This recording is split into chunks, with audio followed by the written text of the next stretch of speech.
¿Qué tal si la idea de inteligencia que manejamos quizás no es lo que parece? Y si, en lugar de medir una capacidad que traemos de nacimiento, fuera más bien una herramienta para justificar el orden social. Suena fuerte, ¿no? Bueno, pues justo de eso vamos a hablar. Vamos a desmenuzar este concepto de inteligencia y a ver cómo se ha usado en la historia para explicar y a veces, sí, para defender la desigualdad. Y para que quede claro, este análisis no sale de la nada, nos estamos basando en una fuente académica, específicamente en un texto de antropología que se mete de lleno a examinar, de forma muy crítica, cómo se ha usado el concepto de inteligencia para explicar por qué hay, clases sociales. Así que ese es nuestro punto de partida. Todo esto nos lleva, entonces, a la pregunta del millón, la que va a guiar todo este recorrido. ¿De verdad la inteligencia justifica que haya desigualdad? O sea, ¿es una razón válida para que existan jerarquías sociales? Es una pregunta, bastante provocadora. Y las respuestas que vamos a ir encontrando puede que sorprendan a más de uno. Ok, para empezar a desenredar esto, tenemos que entender un concepto clave: la justificación del poder. Pensemos un segundo.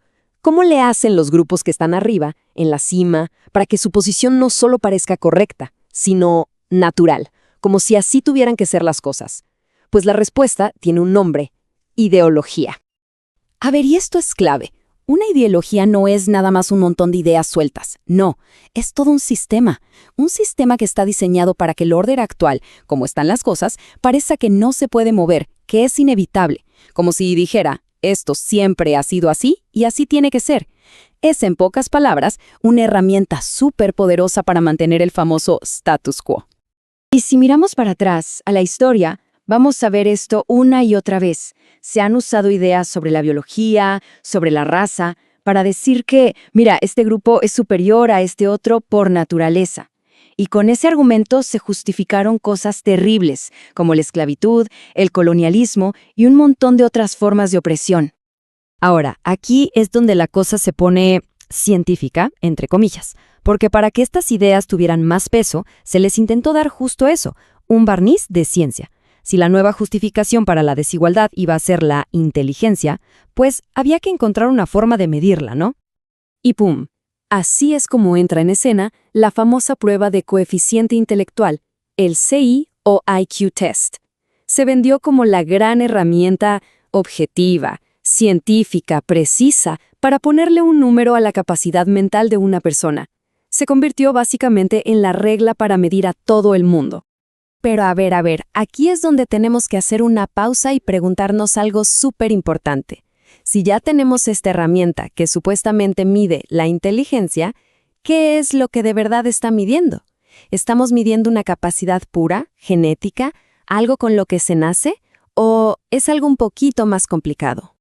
Y para responder a eso, tenemos que hablar de una distinción científica fundamental: la diferencia entre genotipo y fenotipo. Suena complicado, pero es sencillo.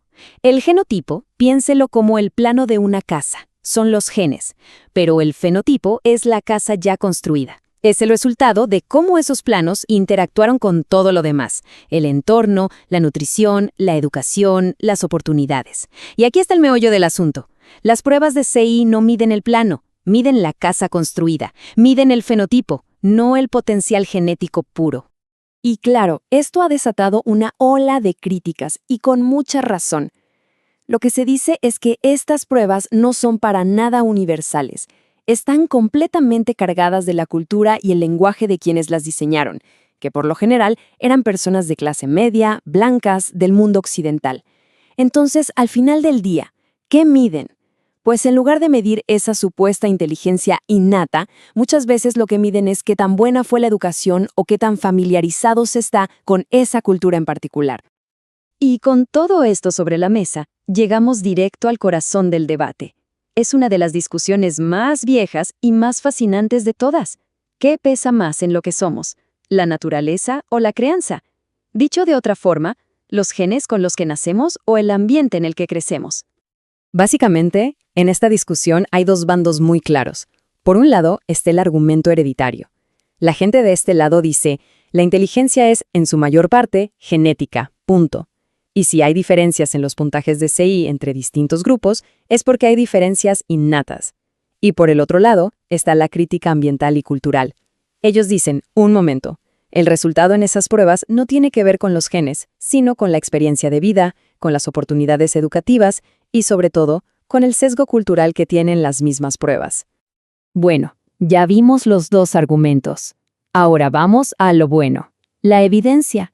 ¿Qué nos dicen los datos cuando los miramos con lupa? Y aquí es donde el argumento genético se empieza a topar con algunos hallazgos, digamos, bastante incómodos. Miren, en el centro de toda la discusión genética casi siempre aparece un número clave, 15. 15 puntos.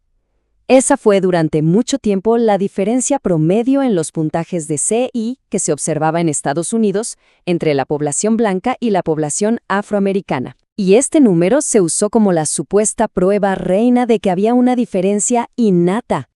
Pero la pregunta es obligada. ¿Es esa la única forma de leer ese número? ¿Son esos 15 puntos una prueba así, sin lugar a dudas, de una diferencia genética? ¿O será que hay otros factores que podrían explicarlo, quizás por completo? Y aquí es donde la evidencia se pone fascinante. Fíjense en esto. Hay estudios históricos que encontraron algo increíble. Durante la Primera Guerra Mundial, los soldados afroamericanos del norte de Estados Unidos, que tenían acceso a mejores escuelas, sacaron puntajes más altos que los soldados blancos del sur rural. ¡Más altos! Y no solo eso.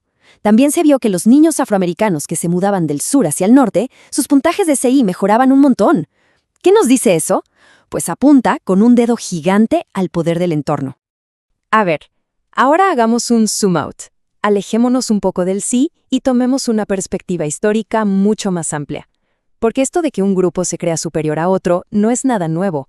Y muchas veces la idea de quién es superior depende de quién tiene el micrófono y está contando la historia en ese momento. Y para muestra un botón, esta cita es buenísima. Nos pone a pensar, ¿no? Nos recuerda que el liderazgo tecnológico y cultural va cambiando de manos a lo largo de la historia. Hoy se está arriba, mañana quién sabe. La idea de que un grupo es superior para siempre simplemente no aguanta un análisis histórico serio.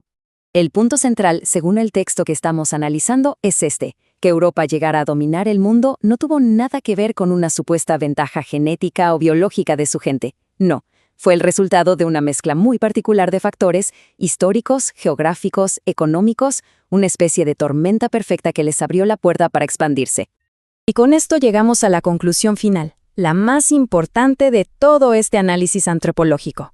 Y es que la evidencia simplemente no apoya la idea de que un grupo humano tenga alguna ventaja biológica de nacimiento o una mayor capacidad para aprender.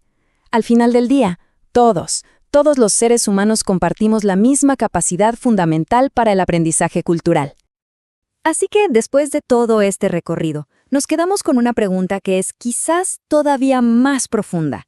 Si ya vimos que las pruebas de CI no miden realmente el potencial humano, que están llenas de sesgos culturales y ambientales, entonces la verdadera pregunta es: ¿cómo le hacemos para entender y, sobre todo, para cultivar el verdadero potencial de cada persona, sin importar de dónde venga? Es una buena pregunta para quedarse pensando, ¿no creen?